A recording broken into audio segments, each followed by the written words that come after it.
Show is going to be performing at the Energetic County Fair next week. He's joining me right now. And how are you doing, Kim? I'm fine. How are you doing? I'm doing great, thank you.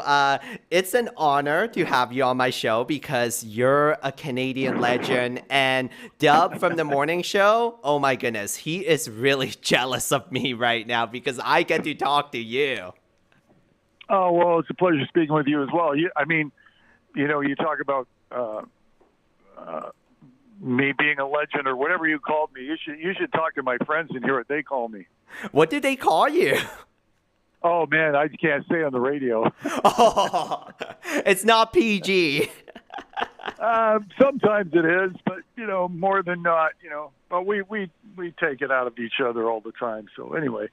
So how's Fort St. John, man? I've never been to Fort St. John. Fort St. John is a really energetic city. That's why we call it the energetic city. It's also close to outdoorsy things like camping, fishing, hunting, lots of beautiful scenery because we're close to the mountains, especially if you drive through Highway 97 from Prince George up to here. Oh, it is just beautiful. Yeah, I've been to Prince George. I've talked to a couple of friends who've been there and know it out there and said it's absolutely beautiful. I mean, they said you're going to love it. So. You are definitely. And just a little bit about you. You were recently inducted into the Canadian Songwriters Hall of Fame. That's back in 2020 when, the world shut down. How do you feel about that? Wow, I didn't realize it was that long ago. I was blown away, as you can imagine. I mean, you sort of see a platinum record coming or a gold record coming, or you kind of see those things coming, but right out of the blue to get a phone call saying we want to induct you into the Canadian Songwriting Hall of Fame with all these other heavyweights.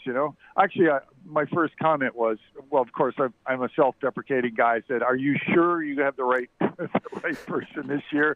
They said absolutely. And then I was like, okay, listen, I want a group shot after it because I want to find out if they even know who Kim Mitchell is.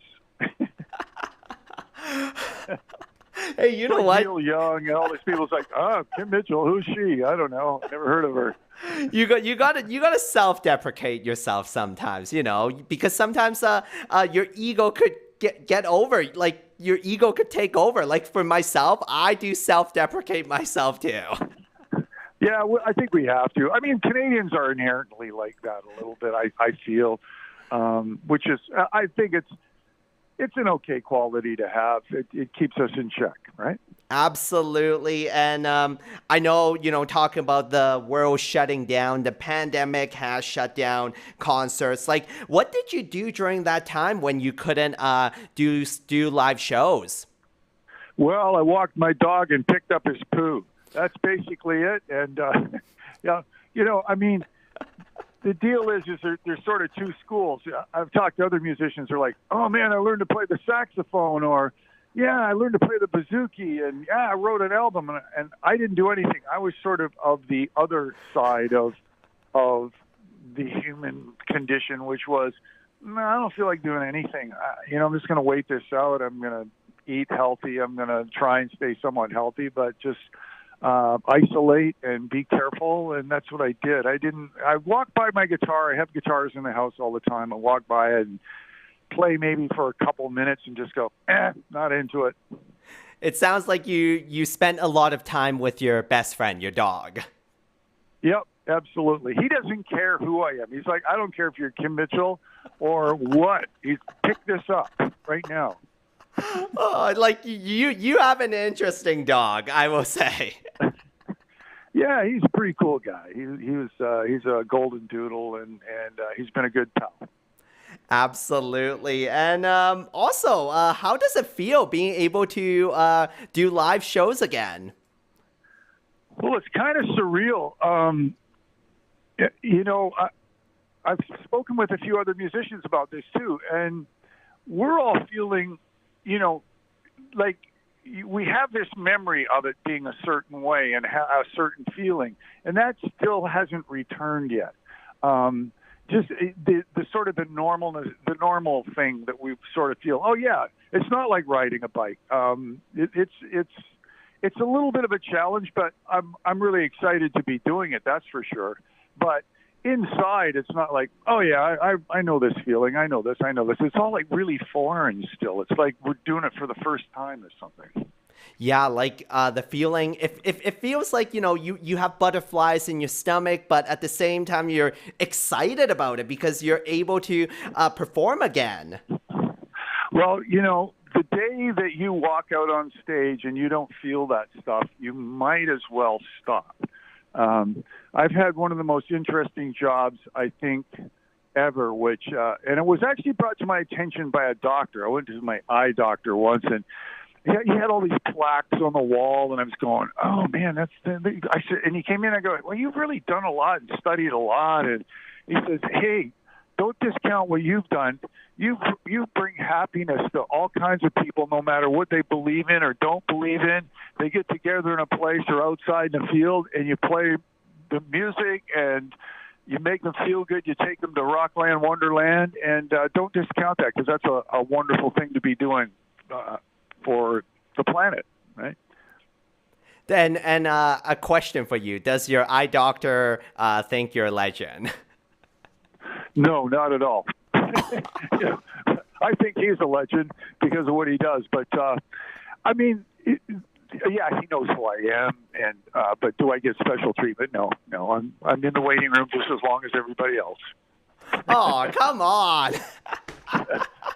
The only time I'll pull the Kim Mitchell card usually is sometimes there's a big long line up in a restaurant. I can't get in and go, hey, do you know who I think I am? But no, I don't. I never do that. So.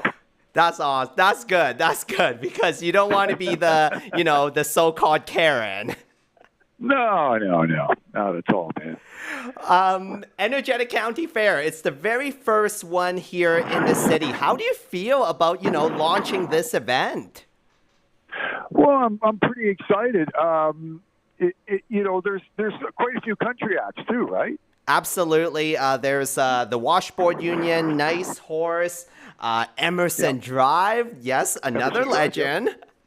Yeah, absolutely. So I'm really excited to be included as, a rock band in this whole thing. So we're really excited to come.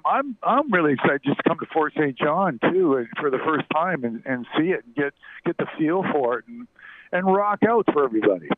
Oh yeah, and after this time, I bet you're going to be visiting more often.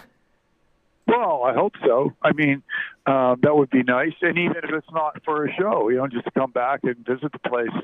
There's a lot of cities. I've been doing this a few decades now, and I've seen a lot of Canada. And some of the cities, I sometimes just hop on a plane, hop in a car, and just go visit and spend a couple days in. And because it's what's another wonderful thing about this gig is I've made friends all across Canada. So there's people I know that I like to go see and hang out with and have dinner or jam with. Some of them are musicians, some are not. And I'm lucky. I'm a lucky dude. This country has a lot of interesting people, and I want to say, Kim, it's been a pleasure to talk to you. I know our morning host, Dub, is really jealous right now listening to this, so yeah. Okay, well, I'm sure he'll get over it, but that's cool. And very nice speaking with you. Yeah, and before I let you go, do you have anything else to add? No, nothing heavy and profound to say. Just hope we can get all this pandemic stuff behind us, and if not, get it manageable. And I hope we continue to be kind to each other, and that everyone stays healthy and happy and full of love. Yes, I do agree with that. And Kim, thank you so much for joining me today. My pleasure, and very nice speaking with you. We'll see you soon. For family time, for exercise, for fun. There are plenty of reasons why people love the North Peace Leisure Pool, and